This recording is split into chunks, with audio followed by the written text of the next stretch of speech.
कार्यक्रमाला सुरुवात करत आहे।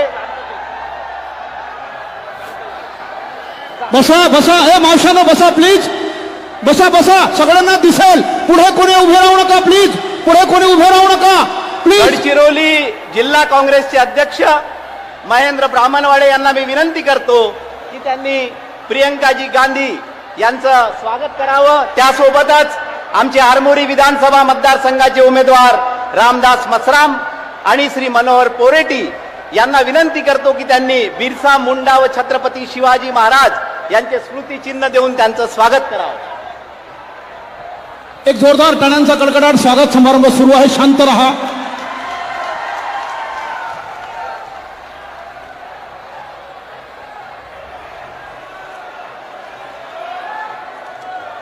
या ठिकाणी महाराष्ट्र प्रदेश काँग्रेसचे अध्यक्ष श्री नाना पटोलेजी,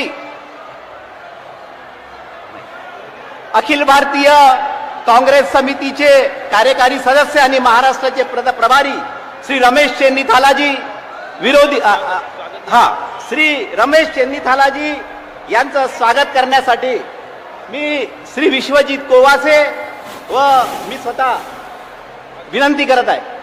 द्या इकडे द्या।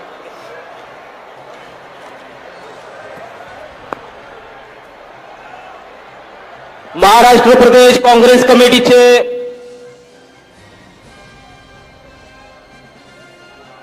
सन्माननीय अध्यक्ष आदरणीय नानाभाऊ पटोले यांचं स्वागत। शिवसेना जिल्हा प्रमुख सुरेंद्रभाई चंदेल आणि काँग्रेस पक्षाचे ज्येष्ठ नेते सन्माननीय हसनभाई गिलानी करतील अशी मी त्यांना विनंती करतो।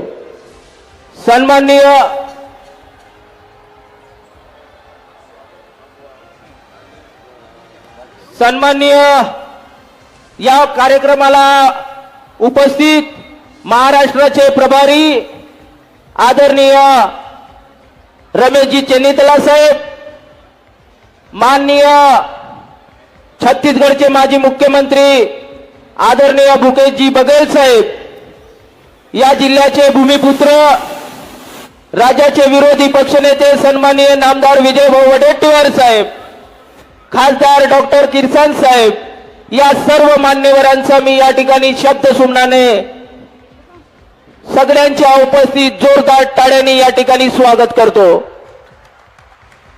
मित्रांनो, गेली 10 वर्ष ज्या पद्धतीने या देशात आणि राज्यामध्ये भारतीय जनता पार्टीचा कारभार चालू आहे, हुकुमशाहीच्या विरोधामध्ये ज्या पद्धतीने आपण लोकसभेच्या निवडणुकीमध्ये संपूर्ण नागरिकांनी ही निवडणूक खांद्यावर घेतली आणि डॉक्टर किरसान साहेबांना राहुलजी गांधी यांच्या नेतृत्वामध्ये संसदेमध्ये पाठवलं, त्याबद्दल आम्ही सर्वप्रथम आपल्या सर्वांचे या ठिकाणी आभार व्यक्त करतो। मित्रांनो, या विधानसभा निवडणुकीला गडचिरोली आणि आरमोरी विधानसभा क्षेत्रातून काँग्रेस महाविकास आघाडीचे उमेदवार रामदासजी मसराम आणि मनोहर पाटील पोरटी साहेब आहेत। या दोघांच्याही पाठीमागे येणाऱ्या निवडणुकीला आपल्याला भक्कमपणे त्यांना आशीर्वाद रूपी त्या ठिकाणी मतदान करायचं आहे आणि खऱ्या अर्थानं या राज्यातली भ्रष्टाचारी सरकार आपल्याला उलटून लावायचं आहे। ज्या देशाचं नेतृत्व या ठिकाणी काँग्रेसच्या पक्षाच्या वतीनं आजपर्यंत करत आलेले नेतृत्व, जो आपलं सर्वांचं आशास्थान अशा प्रियंकाजी गांधी, राहुलजी गांधी यांचे हात मजबूत करण्यासाठी आपल्या सर्वांना येणाऱ्या निवडणुकीमध्ये या दोन्ही उमेदवाराला भरघोस मतांनी त्या ठिकाणी निवडून पाठवायचं आहे। मी या ठिकाणी जास्त बोलणार नाही। या ठिकाणी आपल्या सर्वांना एवढंच सांगतो की ये प्रियंका गांधी नहीं, ये दुसरी इंदिरा गांधी है आणि प्रियंकाजी या ठिकाणी येणं म्हणजे खऱ्या अर्थाने या विजयाची नांदी या ठिकाणी आपल्या सर्वांना दिसते आहे। मी आदरणीय नामदार विजयभाऊ वडेट्टीवार यांना विनंती करतो की आपण या सभेला या ठिकाणी संबोधित करावं। माननीय नामदार विजयभाऊ वडेट्टीवार।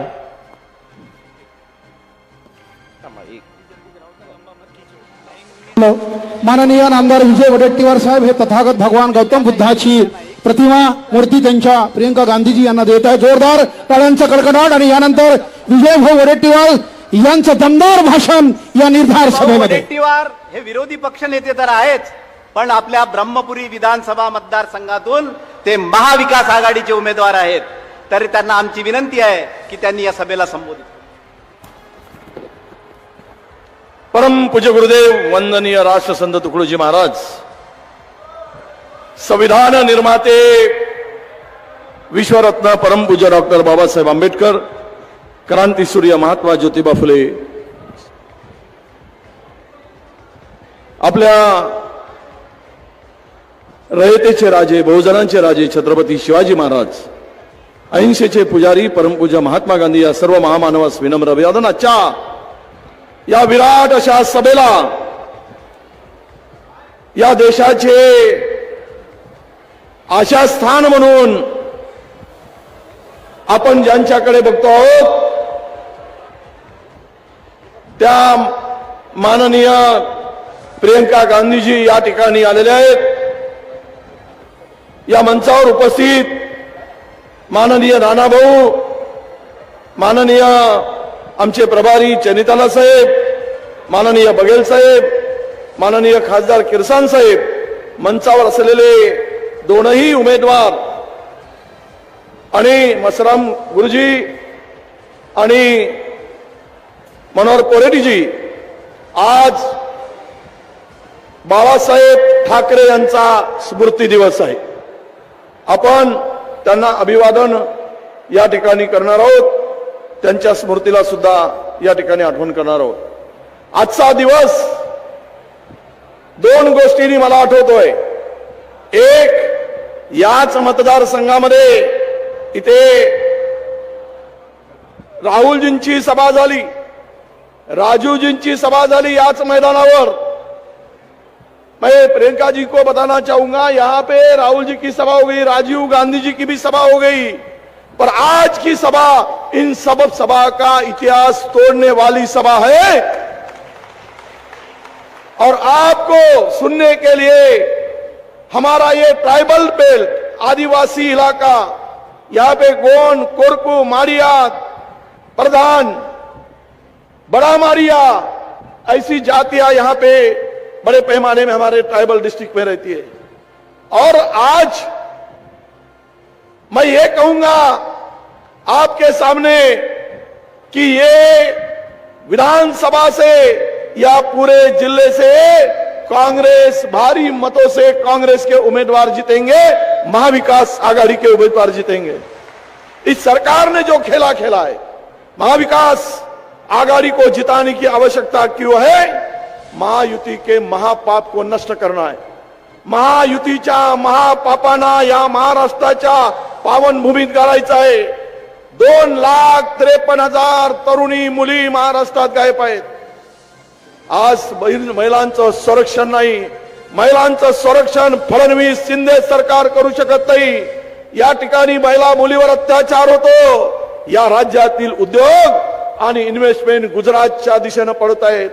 मोठ्या प्रमाणात या राज्यातील 7 लाख कोटीचे उद्योग आणि इन्व्हेस्टमेंट गुजरात मध्ये गेलेली आहे. गुजरात मध्ये आणि आमच्या तरुणांचा रोजगार, 50 लाख तरुणांचा रोजगार हिरावण्याचं काम या महायुती शिंदे फडणवीस सरकारने केलेलं आहे. हे खोकेबाज 50 खोके एकदम ओके आणि माजले बोके. हे बोके माजले आहे. सत्तेच्या लालसेपायी पक्ष फोडणारी, सत्तेच्या लालसेपायी चिन्ह पळवणारे अशा लोकांना धडा शिकवायचा आहे. आणि हे म्हणतात गरिबाची सरकार आहे. अरे गरिबाची सरकार असती तर हे 50 कोटीमध्ये आमदार खरेदी करतात आणि बहिणीला 1,500 देतात. 1,500 मध्ये काय होतं? पहिला 1,500 दिले, त्या दिवशी 50 रुपये किलो तेल महाग केले.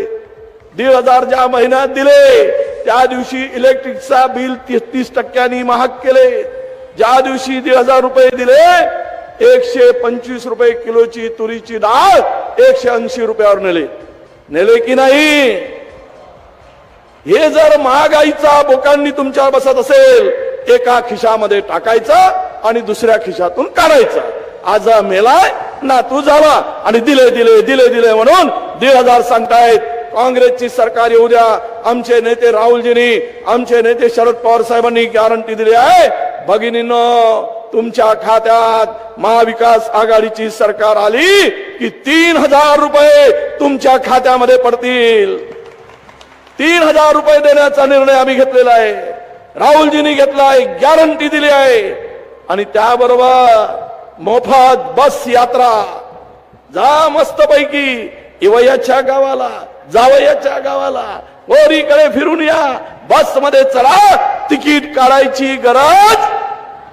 मग त्यासाठी 20 तारखेला पंजाची बटन दाबावं लागते ना. नाही दाबाल तर बसच्या खाली उतरावं लागेल. म्हणून हे जे योजना आणि आम्ही काम आणतोय, महिलांसाठी, शेतकऱ्यांसाठी, तरुणांसाठी, बेरोजगारांसाठी, आणि 6 सिलेंडर 500 रुपयात मोफत महिलांसाठी. चूल पेटली पाहिजे, तिचं स्वयंपाक झाला पाहिजे, संसाराला हातभार लागला पाहिजे. अशा पद्धतीनं आम्ही त्या राज्यामध्ये गॅरंटी आमच्या सर्व नेत्यांनी आणि आम्ही देतो आहोत. म्हणून त्या 20 तारखेला निर्णय घ्यायचा आहे. हा भाग संपूर्ण काँग्रेसमय आहे. या भागामध्ये काँग्रेसची पाळमुळं जो खोलवर रुजली आहेत. म्हणूनच आपण लोकसभेमध्ये आमचे डॉक्टर नामदेवराव किरसाने यांना प्रचंड बहुमताने निवडून दिला. यापूर्वी सुद्धा एका सामान्य मास्तराला इथे 2 वेळा आमदार केलं. त्याचं नाव हरिराम वरकडे होता, आज नाही. आणि आज दुसरा मास्तर उभा आहे, त्या मास्तरला निवडून दिलं. आज मी दुसऱ्या मास्तरासाठी मत मागतोय, त्याचं नाव मसराम आहे. आणि हे ते हरिराम, त्यांच्याही नावात राम, त्यांच्याही नावात राम आहे. हेही मास्तर आणि तेही मास्तर होते. दोघांनाही आपण यांनाही निवडून द्याल. आणि भारतीय जनता पक्ष निवडणुकीच्या तोंडावर धर्मांधता, जातीयता फैलवते, धर्मामध्ये तेढ निर्माण करण्याचं काम या भारतीय जनता पक्षाने सुरू केलं आहे. बटेंगे तो कटेंगे, हे जे धमकी आहे, हिंदू खतरे में है. भारतीय जनता पक्ष ज्यावेळेस खतऱ्यात असतो त्यावेळेस त्याला धर्म आठवते. एवढ्या बेईमानाची ही नीती आहे. हे बेईमान लोक आहेत. मोदी पासून जुमले बाज त्या फडणवीस, शिंदे पर्यंत ही सगळी मंडळी आहे. आणि म्हणून अशा सरकारला धडा शिकवण्यासाठी आपण येत्या 20 तारखेला मैदानात उतरायचं आहे. आपला अमूल्य मत पंजावर द्यायचं आहे. महाविकास आघाडीला सत्तेवर आणायचं आहे. यासाठी आजची ही विराट सभा आपण या सभेला आलात. मी सर्व बांधव भगिनींना सांगणार आहे, हे वाढपे महाराष्ट्राचे मोठे चालू वाढपे आहेत. दोन्ही शिंदे आणि फडणवीस हे लाडू लाडू म्हणतात आणि लाडवाचा भुरकाच देतात. लाडू देतच नाही. लाडू अदानी आणि अंबानीसाठी आणि लाडवाचा भुरका गरिबांसाठी. गरिबाचं सरकार असतं तर 2014 मध्ये घरकुलाची किंमत 1.5 लाख होती. आज 1.5 लाख रुपये घरकुलाची किंमत रचली असती का? किमान 2.5 लाखची आवश्यकता होती. पण हे गरिबाचं सरकार नाहीये. म्हणून या सरकारला धडा शिकवण्याची आवश्यकता आहे. सामान्य माणूस केला आहे. शेतकरी 20,000 शेतकऱ्यांनी 10 वर्षामध्ये या राज्यामध्ये आत्महत्या केल्या आहेत. अदानीनं 5 लाख कोटीच्या जमिनी गिळंकृत केलेल्या आहेत. आणि जे उद्योग या राज्यामध्ये उभे झाले पाहिजेत ते गुजरातमध्ये गेलेले आहेत. तुम्हाला माहित नसेल, 6 लाख कोटीच्या कामामध्ये 35% अभाव देऊन ते सर्व कामं 35% अभाव देऊन ती सर्व कामातील 1,80,000 कोटीचा भ्रष्टाचार शिंदे फडणवीसने केला आहे. म्हणून आपली लढाई 2 विचारधारेची लढाई आहे. आपली लढाई 2 विचारधारेची आहे. एक, संघ परिवाराविरुद्ध संविधान परिवार.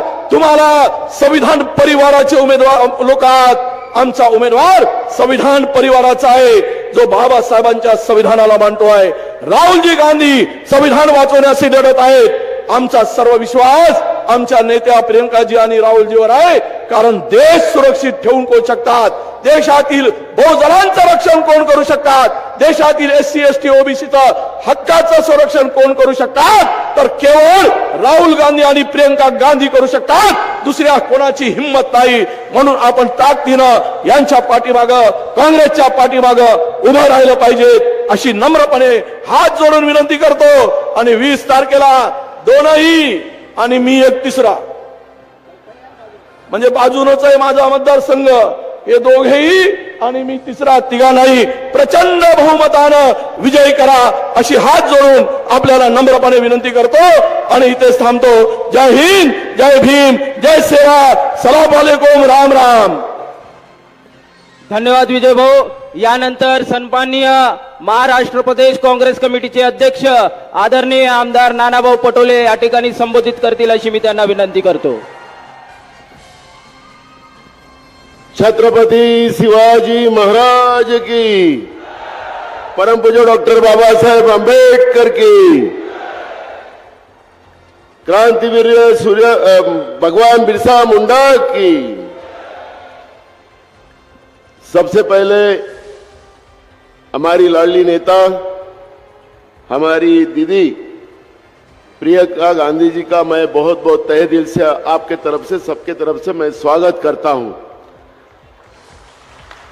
आप हमारे आदिवासी डिस्ट्रिक्ट में यहां सोना छुपा है, लेकिन कुछ लोग उसको बीजेपी वाले एक आदमी को देके बेचने का काम कर रहे हैं, लेकिन तो भी हमारा डिस्ट्रिक्ट पिछड़ा है.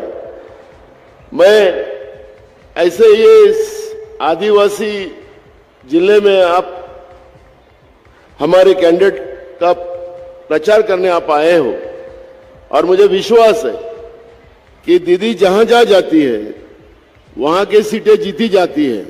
मैं महाराष्ट्र में लोकसभा के चुनाव में देखा कि दीदी ने जहां जहां कैंपेन किया वहां की सभी सीटें जीती, और इसलिए आज दीदी हमारे वड़सा में आई है तो उसका असर पूरे गोंदिया, भंडारा, गढ़चिरौली, चंद्रपुर ये चारों जिले में जाएगा और चारों जिले के हमारे महाविकास आघाड़ी के पूरे उम्मीदवार जीत के आएंगे, ये विश्वास शुरुआत में मैं व्यक्त करता हूं.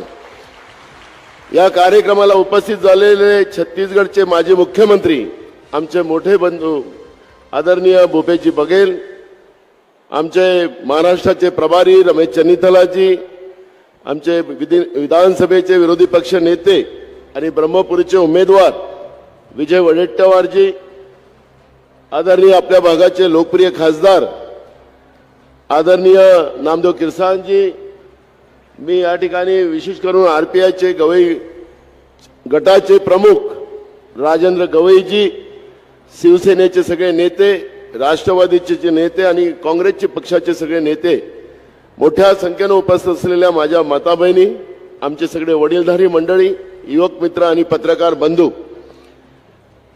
मी जास्त वेळ आपला घेणार नाही कारण की आप सब लोग दीदी का भाषण सुनने आए हैं.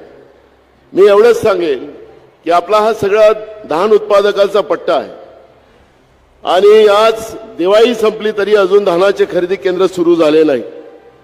शेतकऱ्यांना कमी भावात धान विकावं लागतं, पण महाराष्ट्रामध्ये महाविकास आघाडीचं सरकार येणार हे तय झालेलं आहे आणि सरकार आल्या आल्या 1000 रुपये बोनस पर क्विंटलवर देऊन 3300 रुपयाला धान खरेदी आपल्या भागामध्ये खरेदी करण्याची भूमिका आम्ही घेतलेली आहे. हे शेतकऱ्यांसाठी एक गोड बातमी या ठिकाणी सांगतोय.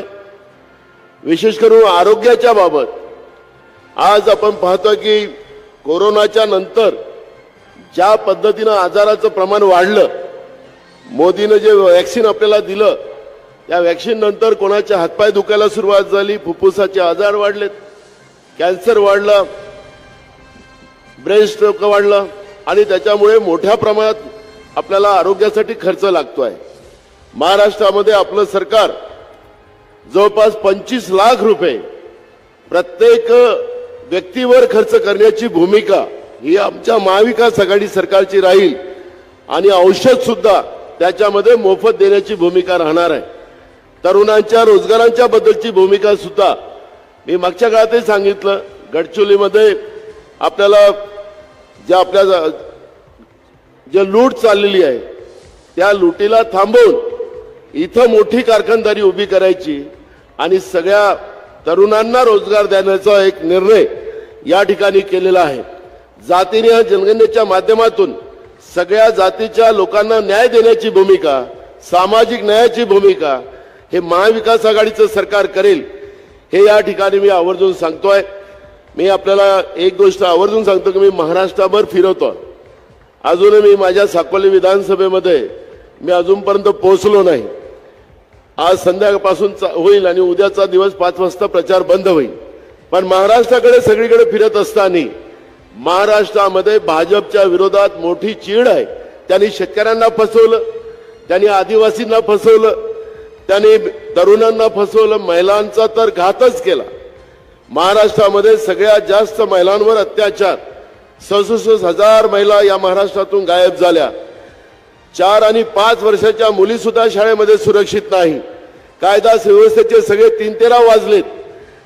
गुजरातमधून ड्रग आणून आमच्या शाळेतल्या मुलींना आता देण्याचं काम सुरू झालं आणि आमच्या इथले उद्योग काढून गुजरातला देण्याचं काम आणि गुजरातला महाराष्ट्र गहाण करण्याचं काम सुरू झालेलं आहे. आणि म्हणून महाराष्ट्र वाचवण्यासाठी आपल्या सगळ्यांना एकजुटीनं उद्याच्या 20 तारखेला आपल्या भागामध्ये महाविकास आघाडीचे जेवढे काही उमेदवार आहेत, विशेष करून आता इथं आम्ही सगळेजण आहोत ते पंजावरच आहे. विजय भाऊनं ब्रह्मपुरी सांगितलं, साकोली सांगायचं ना, बाजूलाच आहे. तर मी तुम्हाला सांगतो की आम्ही सगळ्यांनी येत्या 20 तारखेला पंजा या चिन्हाला मतदान करून बहुमतानं आपलं सरकार, शेतकऱ्यांचं सरकार, महिलांच्या हिताचं सरकार, तरुणांच्या हिताचं सरकार, गरिबांच्या हिताचं सरकार आणणं, तुमच्या मताच्या आशीर्वादाने ती ताकद निर्माण होणार आहे. आणि महाविकास आघाडीचं सरकार हे तुमचं राहणार आहे, जनतेचं राहणार आहे, रयतेचं राहणार आहे. हेच या ठिकाणी मी आपल्याला सांगतो आणि माझे 2 शब्द पूर्ण करतो. धन्यवाद. देश की आंधी, प्रियंका गांधी, देश की आंधी, प्रियंका गांधी, देश की आंधी. प्रियंका गांधी. सन्माननीय बहुजनांचं नेतृत्व करण्यासाठी आगामी लोकसभेमध्ये जाणाऱ्या आपल्या भावी खासदार श्रीमती प्रियंका गांधी यांचं या ठिकाणी मार्गदर्शन होणार आहे. जोरदार टाळ्याने आपण या ठिकाणी प्रियंका गांधी यांचं स्वागत करायचं आहे. आदरणीय प्रियंका गांधी आपल्याला मार्गदर्शन करतील अशी मी त्यांना विनंती करतो. जय सेवा, जय सेवा, जय भीम, जय शिवराय और जय बिरसा. रमेश चैनीताला जी, श्री भूपेश बघेल जी, श्री नाना पटोले जी, श्री विजय वडेटीवार जी, श्री किरसान साहिब जी, श्री राजेंद्र गवाई जी, श्री महेंद्र भ्रमणवाड़े जी, श्री सुरेंद्र चंदेल जी, श्री अतुल गानियार पवार जी, महाविकास आघाड़ी के सभी प्रत्याशी श्री मनोहर पोरेती जी, श्री रामदास मासरम जी, आप सबका और मेरे बहनों, मेरी बहनों, मेरे भाइयों, आप सबका भी इस मीटिंग में बहुत बहुत स्वागत. मेरी बहनें वहां से मुस्कुरा रही हैं, बहुत समय से इंतजार कर रही हैं. वहां धूप भी है, ज्यादा कष्ट नहीं दूंगी, लेकिन आपके काम की बात ही करूंगी.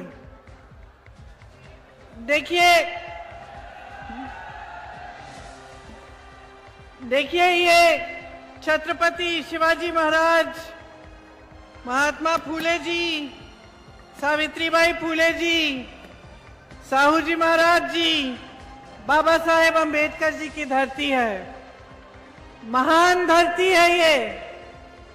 बिरसा मुंडा जी की, टंटिया मामा, राघोजी भागरे, गुलाम महाराज जी की, उनके संघर्ष की, उनके सिद्धांतों की धरती है.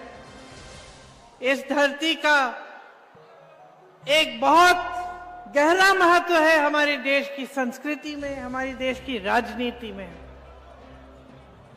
और हमारे देश की, एक तरह से हमारे देश की आत्मा में.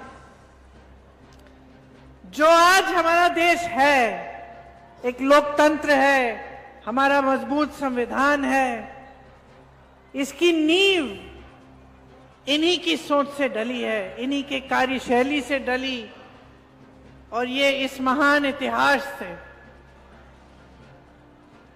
एक मार्गदर्शक धरती रही है महाराष्ट्र की.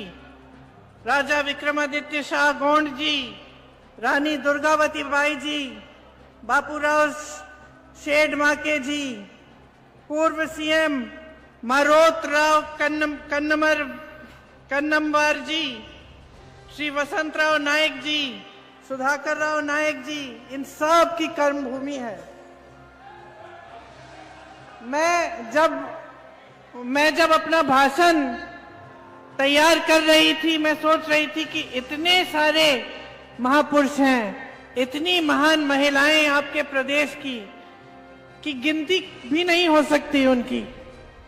और अगर सबके नाम पढ़ती तो मैं कम से कम 5 मिनट के लिए सिर्फ उन महापुरुषों के नाम पढ़ती जिन्होंने हमारी आजादी में की लड़ाई में भूमिका दी, जिनकी लड़ाई से, जिनके संघर्ष से आज हम आजाद हैं।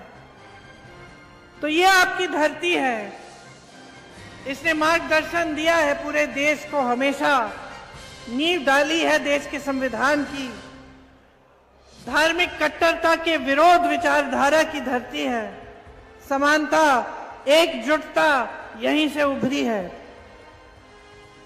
आप सब जानते हैं कि यहाँ के संतों ने हमेशा एकजुटता की बात की,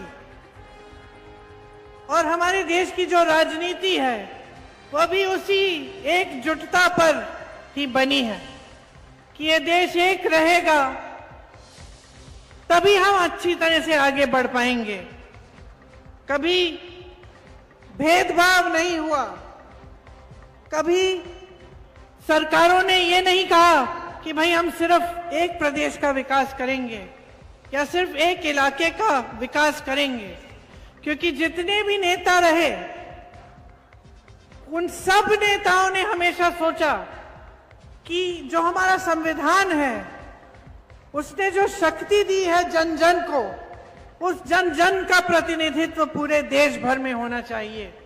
तो बड़े बड़े उद्योग बने, पंडित नेहरू जी ने लगवाए, इंदिरा जी ने लगवाए, उसके बाद भी लगे, तो सिर्फ एक प्रदेश में नहीं पूरे देश भर में लगे। बड़ी बड़ी संस्थाएं, एम्स जैसे बड़े अस्पताल, IIM, IIT, बड़ी नहरें, बड़े बांध पूरे देश भर में लगे। आज स्थिति क्या है कि भेदभाव हो रहा है महाराष्ट्र के साथ। जो यहां पे इंडस्ट्रीज लगनी थी, जो बड़े बड़े उद्योग लगने थे, वो आस्ते आस्ते यहां से बाहर जा रहे हैं। आपने देखा होगा कि यहां से इन्होंने बड़ी बड़ी कंपनियां, सेमीकंडक्टर का प्रोजेक्ट महाराष्ट्र में आ रहा था, वो चले गया गुजरात। एयरबस का प्रोजेक्ट महाराष्ट्र में आ रहा था, वो भी गुजरात चले गया। सैफरन प्रोजेक्ट आ रहा था, वो भी गुजरात चले गया। बल्क ड्रग पार्क प्रोजेक्ट, वो भी प्रदेश से बाहर चले गया। तो जितने रोजगार बनने थे, जितनी इंडस्ट्री आनी थी, वो आस्ते आस्ते महाराष्ट्र से बाहर चली जा रही है। लगभग 10 लाख करोड़ का निवेश यहां से हटा है। 8 लाख नौकरियां महाराष्ट्र से बाहर चली गई हैं। 6000 से ज्यादा कंपनियां बंद हो चुकी हैं। ये आज महाराष्ट्र की स्थिति है। बड़े बड़े नेता आते हैं भाजपा के, शिवाजी महाराज जी का नाम लेते हैं, बातें बहुत बड़ी बड़ी करते हैं, साथ साथ शिवाजी महाराज जी का अपमान भी हो रहा है। उनकी प्रतिमा का शिलान्यास 7 साल पहले मोदी जी ने लगवाया। किसी ने पूछा क्या हुआ? वो प्रतिमा बनी ही नहीं। आस्ते आस्ते उसका काम बंद किया गया, उसका निर्माण ही बंद हो गया। संसद के बाहर उनकी प्रतिमा थी, वो हटाई गई। सिंधुदुर्ग की जो प्रतिमा बनी, उसकी हालत देखिए, दह गई। इतना भ्रष्टाचार था कि उसके बनाने में भी भ्रष्टाचार किया। लेकिन हां, मंच पर नाम जरूर लेंगे। असली सम्मान नहीं है, इनकी बातों में गहराई नहीं है, सिर्फ नारेबाजी है। बड़े बड़े नारे देते हैं। एक है तो सेफ है। सेफ अंग्रेजी का शब्द है, इसके 2 मायने होते हैं अंग्रेजी में। एक तो होता है सेफ जो सुरक्षित होता है, दूसरा होता है सेफ जो तिजोरी होती है। और पूरा देश जानता है मोदी जी कि आपके राज में एक ही सेफ है, अडानी जी, और वही अडानी जी आपकी तिजोरी भी रखते हैं। इनके राज में ना किसान सुरक्षित है, ना मजदूर सुरक्षित है, ना मेरी बहनें सुरक्षित हैं, ना यहाँ के उद्योग सुरक्षित हैं। क्या सुरक्षित है?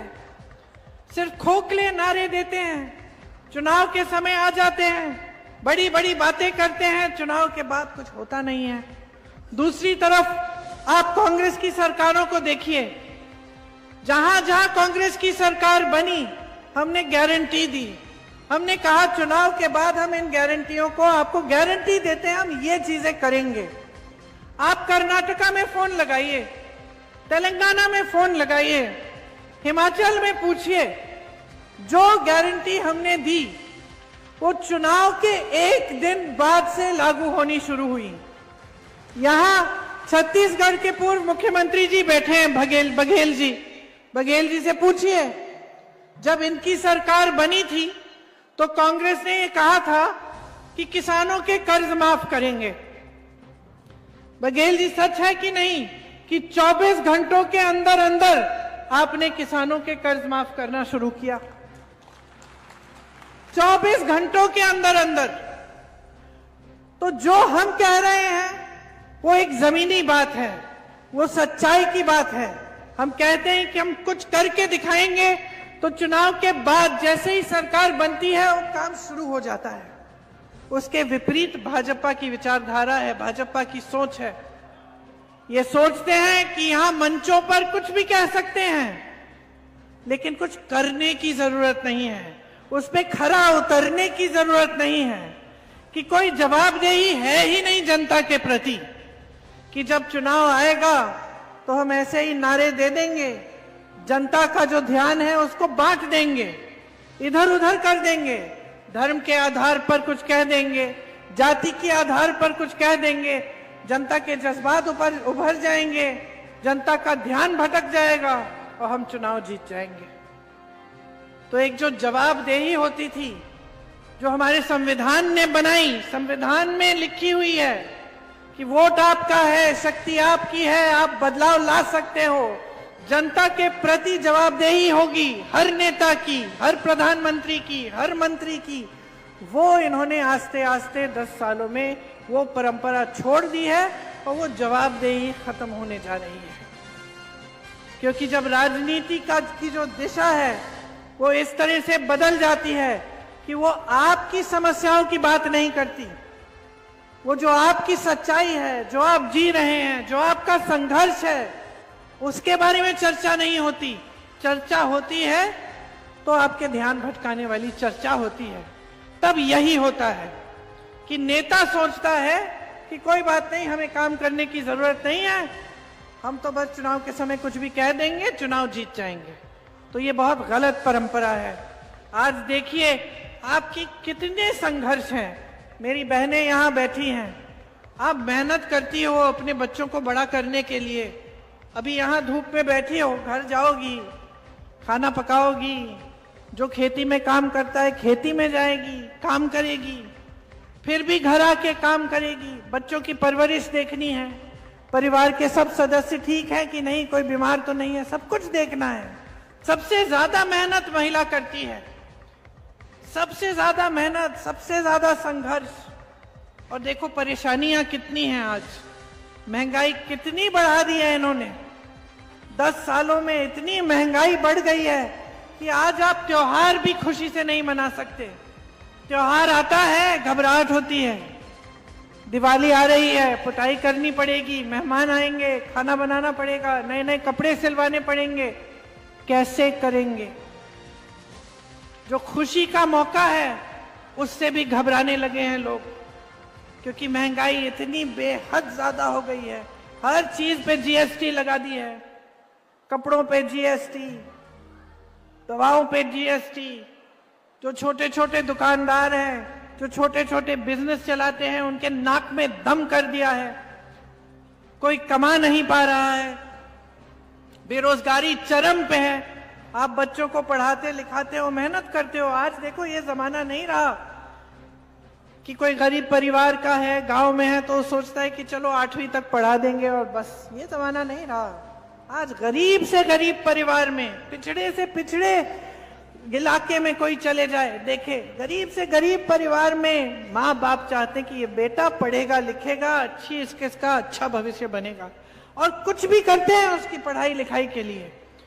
लोन ले लेते हैं ट्यूशन की फीस को भरने के लिए, इम्तिहान देगा, पास हो जाएगा, रोजगार मिलेगा, बहुत मेहनत करते हैं।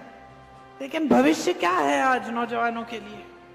इम्तिहान देते हैं तो उसमें भी कुछ घोटाला हो जाता है, गड़बड़ हो जाती है।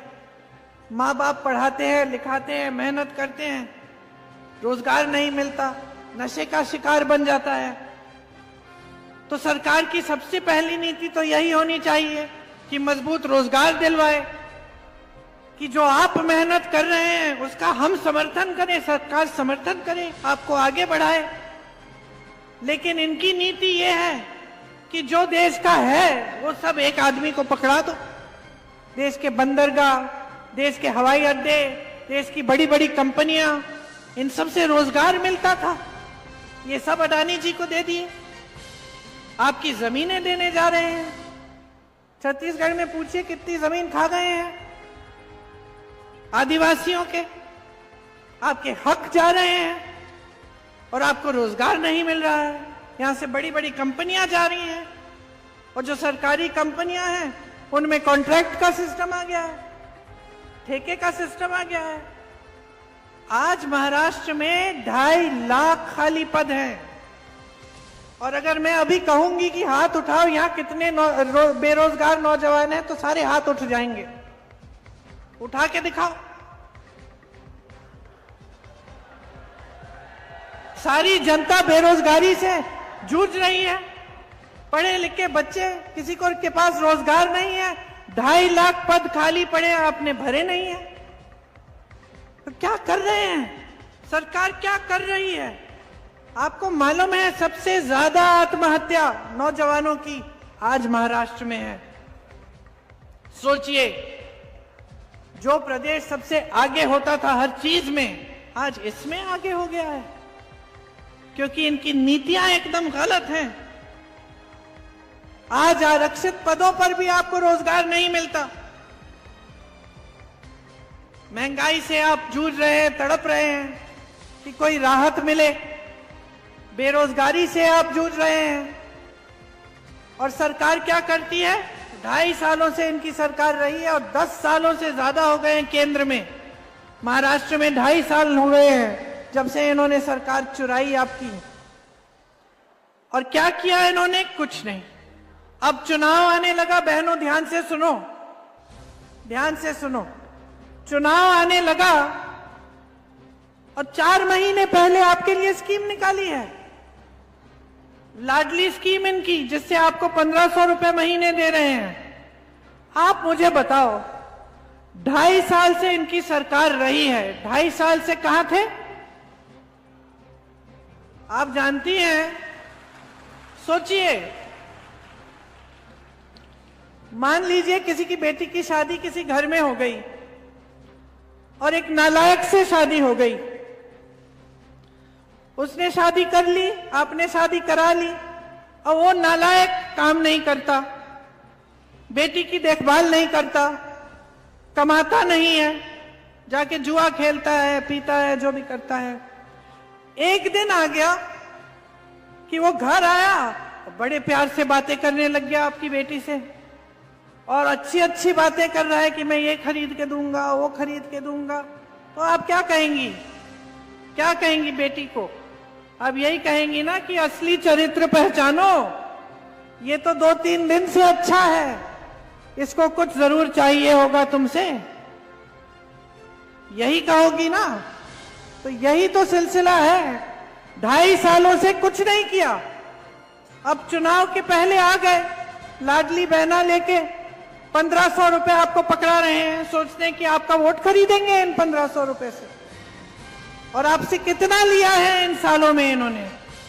महंगाई इतनी बढ़ चुकी है, आपका बच्चा पैदा होता है, उसके लिए दूध खरीदोगे तो दूध पे जीएसटी लगा दिया। स्कूल गया स्कूल की फीस भरने के लिए आपको इतना महंगा कर दिया कि आप भर नहीं पा रहे हो।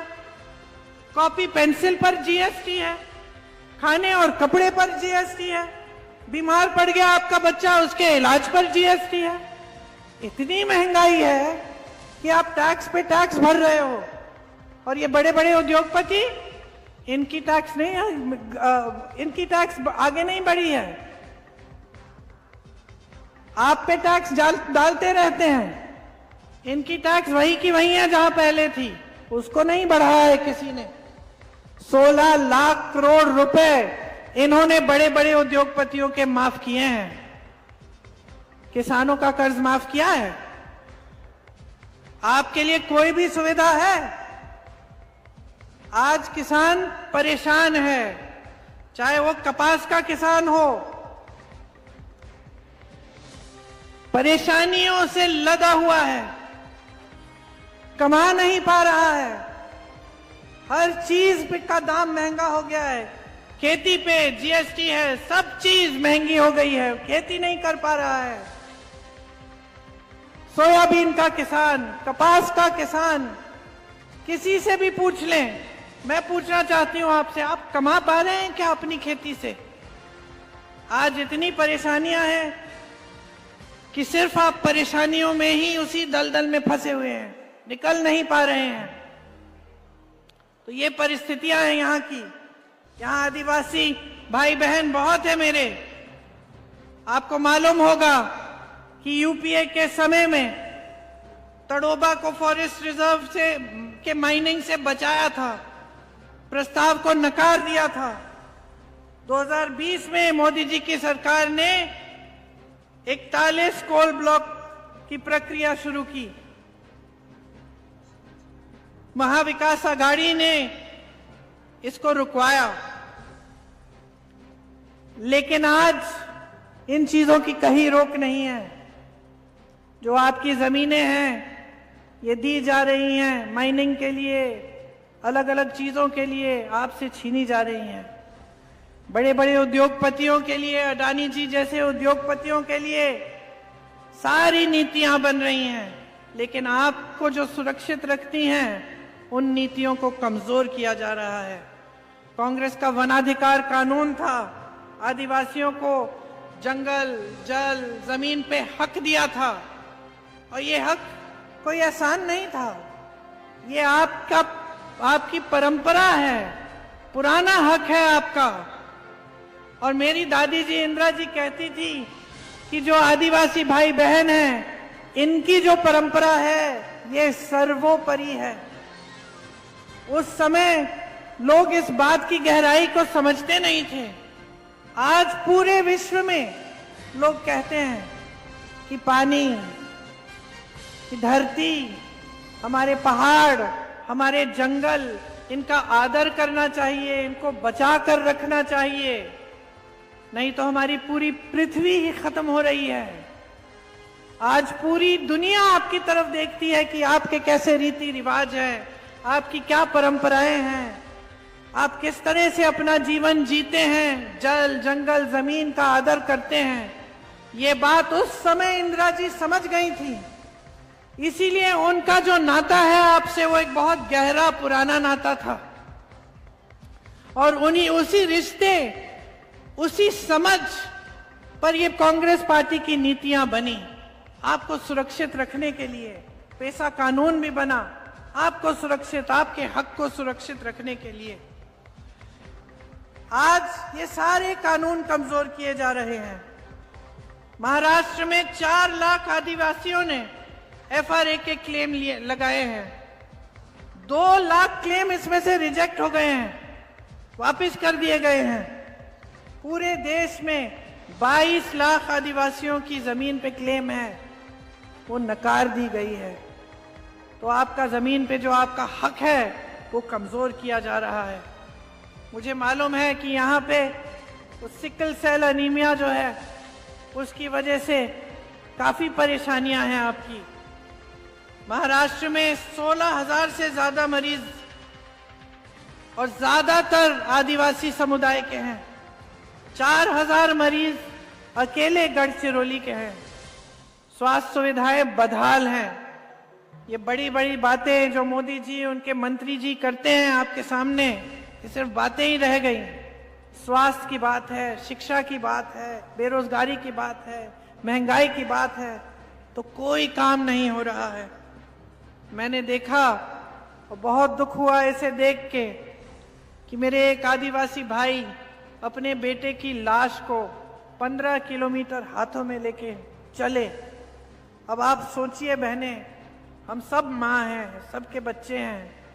आप सोचिए कि किसी पे की ऐसी परिस्थिति बन गई, इतनी मुश्किलें लद गई उन पर कि उनकी ये परिस्थिति बनी कि ना एम्बुलेंस मिल रही है, ना स्वास्थ्य की कोई सेवा मिल रही है। अपने बच्चे की लाश को 15 किलोमीटर हाथ में उठा के चल रहा है।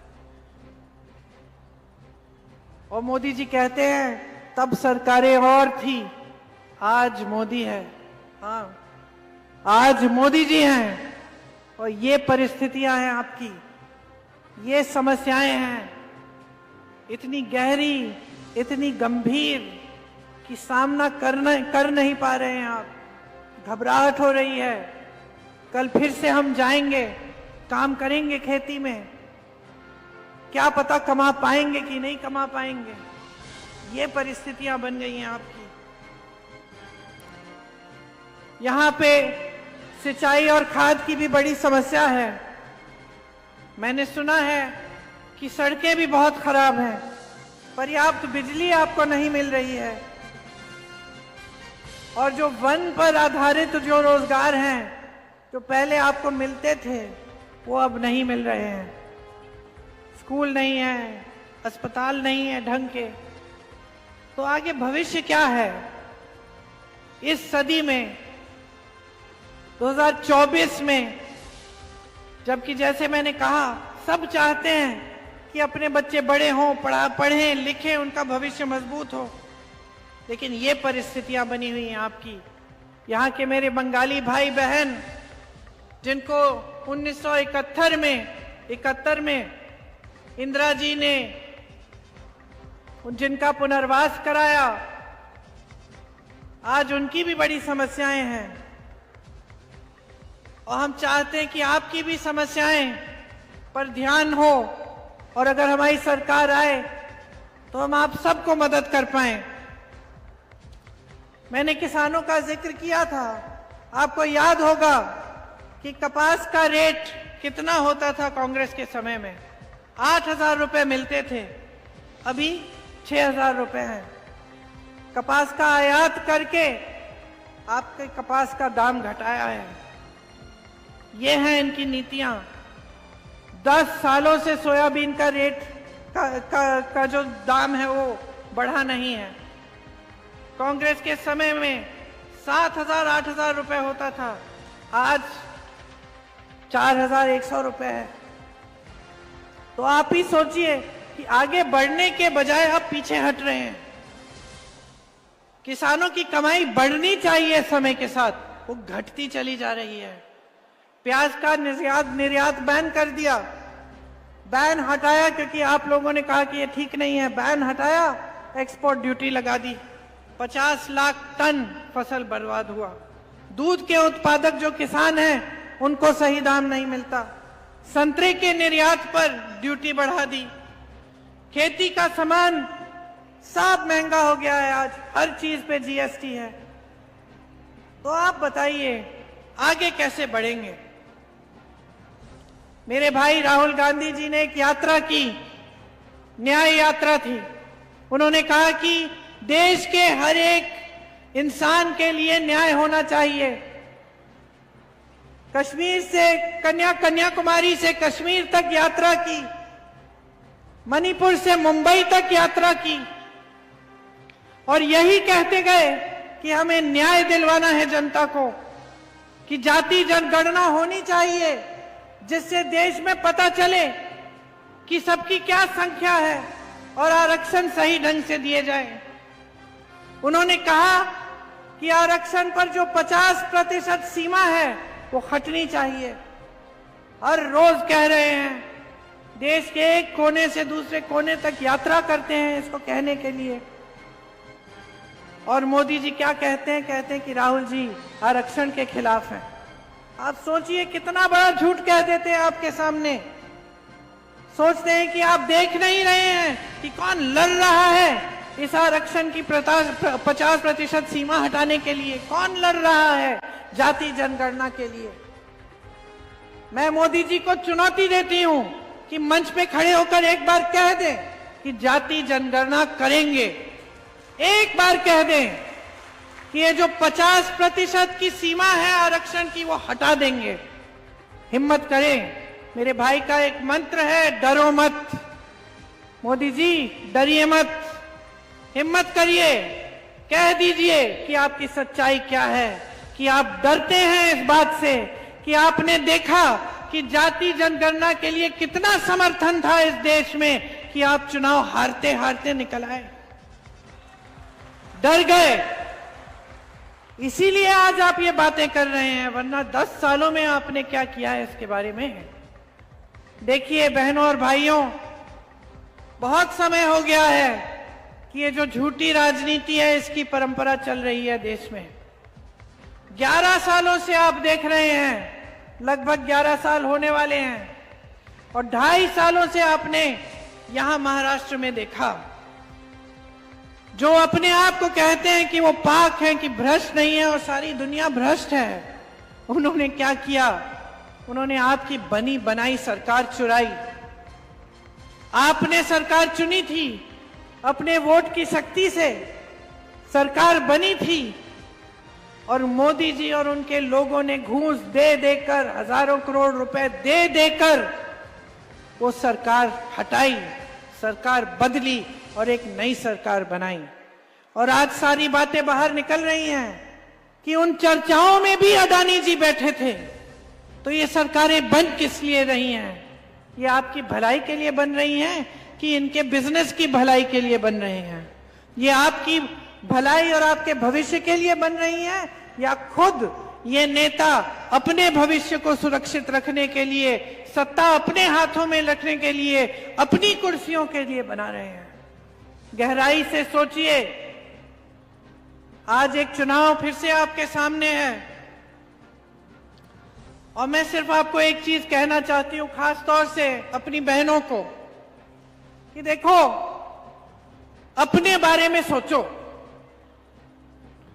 नेता आपके सामने आएगा, मंच पे कुछ भी कह देगा। आजकल जमाना ये है, आजकल जमाना ये है कि ये जो मीडिया है हमारे सामने, इनको भी खरीदा जा सकता है। बड़े बड़े उद्योगपतियों की मीडिया है,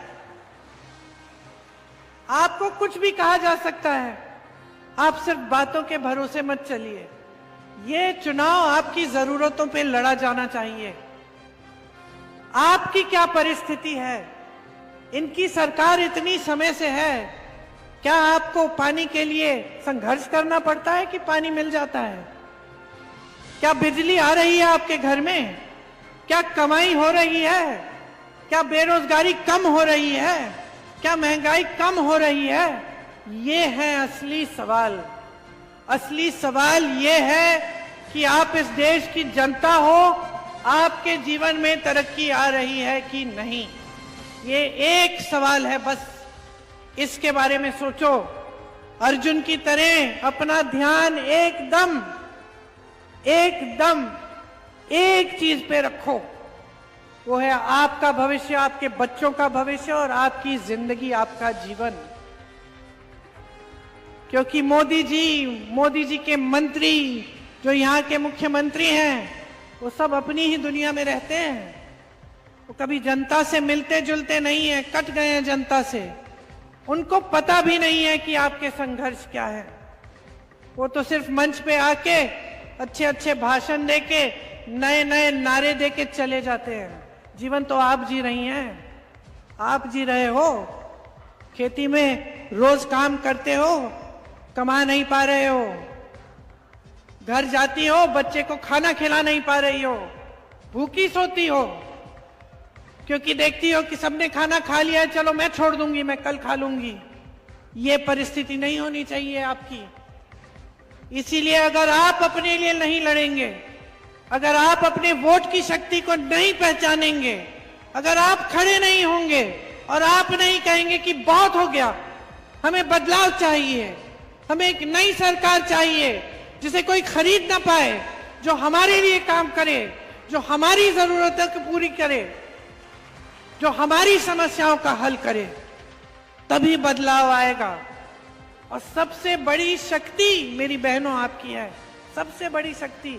ये कभी मत समझो कि आप कमजोर हो, इस देश की आधी आबादी हो, कमजोर नहीं हो, इस देश की शक्ति हो, इस देश के भविष्य को बनाने वाली हो।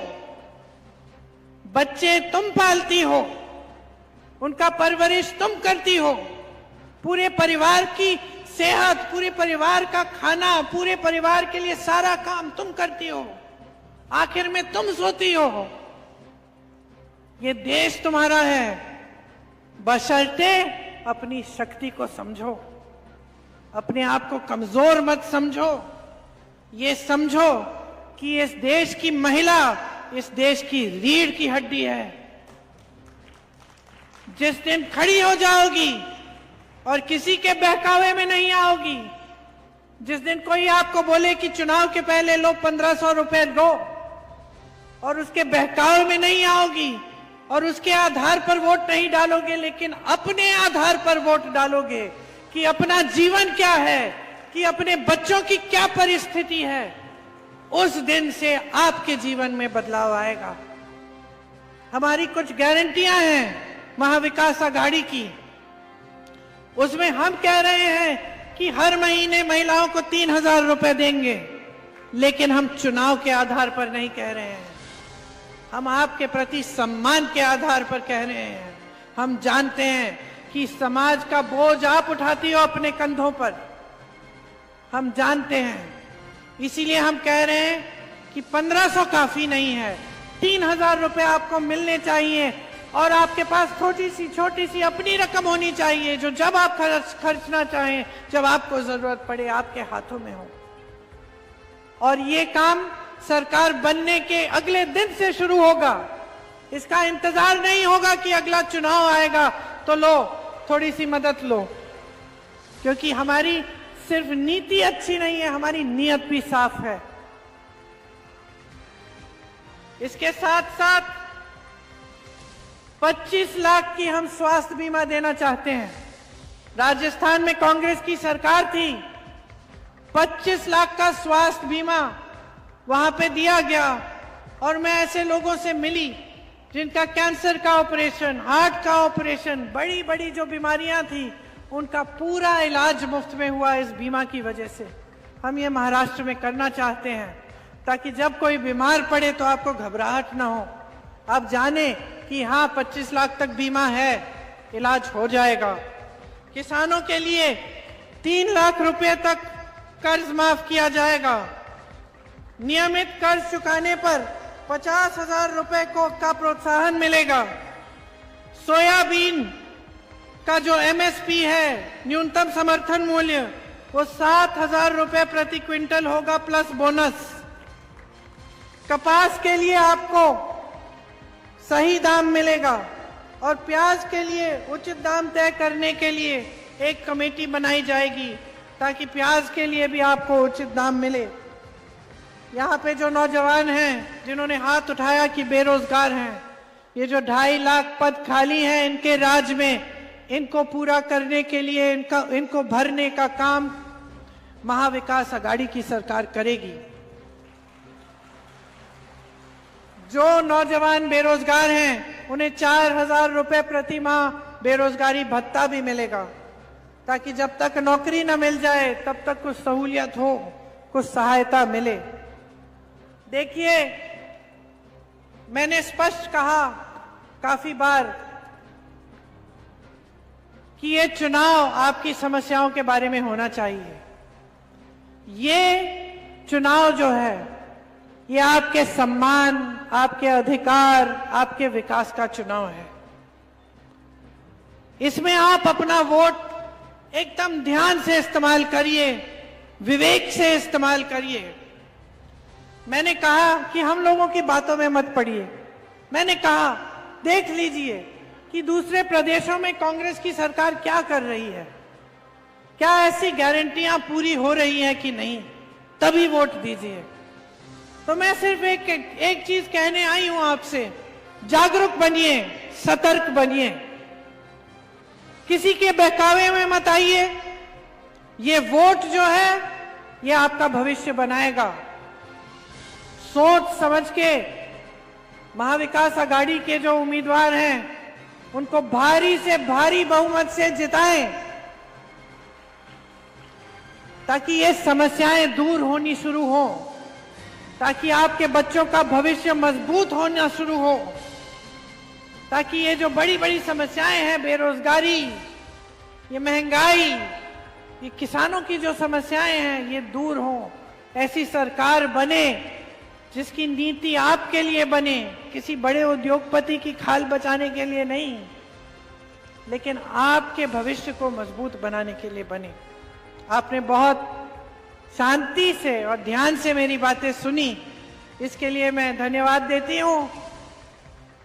और मेरी आशा है कि चुनाव के दिन आप इन बातों को याद रखेंगे कि ये चुनाव आपका चुनाव है, संविधान का चुनाव है, इस देश का चुनाव है और आप इस देश के रखवाले हैं। जय हिंद। देश की आंधी प्रियंका गांधी, देश की आंधी, प्रियंका गांधी, देश की आंधी, प्रियंका गांधी। सन्माननीय या गडचिरोली जिल्ह्याच्या या जाहीर सभेला या देशाचं लाडकं नेतृत्व, बहुजनांचं बुलंद आवाज करण्यासाठी आगामी लोकसभेमध्ये आपले विचार सांगण्याकरिता त्या ठिकाणी जाणाऱ्या आमच्या प्रियंकाजी गांधी यांनी आज या ठिकाणी आल्याबद्दल संपूर्ण महाविकास आघाडी गडचिरोली जिल्ह्यातील समस्त जनतेकडून या ठिकाणी त्यांचं जाहीर आभार